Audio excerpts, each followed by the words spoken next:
This lecture will learn about one of the most amazing functions on Excel, that is pivot table. With pivot table, we can analyze data. We can analyze data from a bigger list, you know, so that it may saves our time and it helps us to take calculative decisions. So suppose here I'm giving a very simple example, but in real life, the scenario will be much more different. So here there is only 10 rows, but in real life you have to deal with hundreds of rows and columns.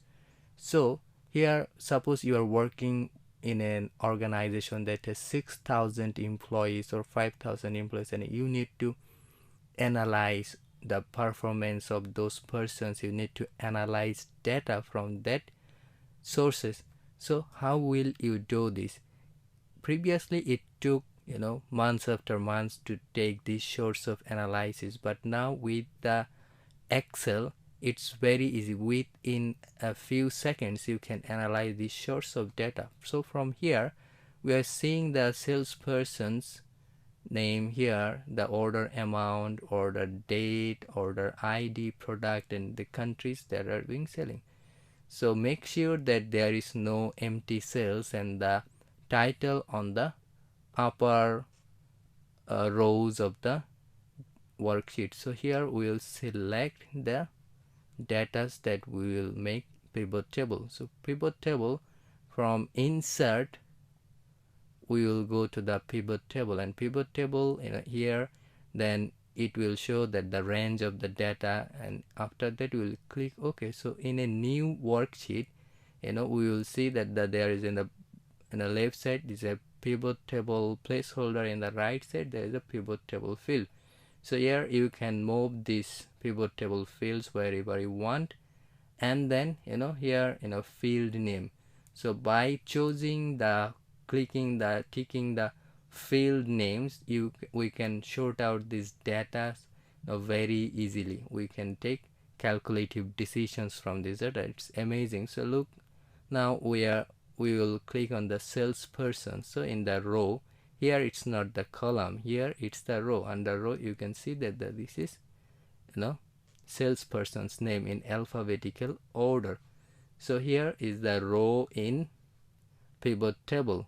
So this is the row height, from these row levels, and this from these 3 to 13, this is a row. So after that we will tick on the order amount, it's a value. So after clicking this order amount, in this row we can see that all the order amounts by salespersons is being shown. So here is the value. So after that we will create the columns. It's very important to manage the rows and columns. So here always remember that it's slightly different than your traditional worksheet.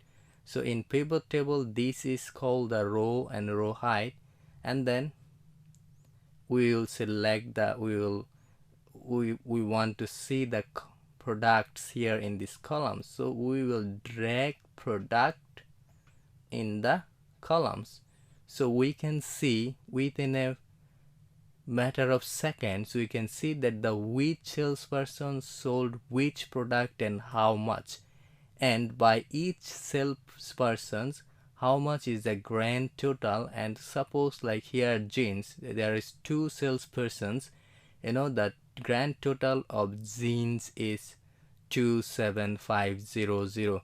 So for denim, we can see the figures, food items, so for all products we can see that there is a very systematic way to display this data, and it's very easy to see, it's very easy to compare, it's very easy to performance of each salesperson. It's very easy to see the sales figures of each product, grand total, and many more. So by taking decisions from this pivot table, it will be much more effective it will increase the productivity of the employees to analyze properly, to evaluate for the next increment, and for the company to take lending decisions and many more decisions from this amazing figure, amazing function.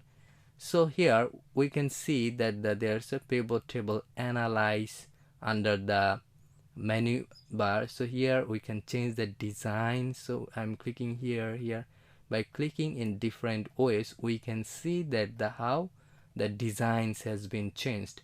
So by clicking here and there in different options under pivot table analyze, we can do many things. So in the next lectures we'll know more about pivot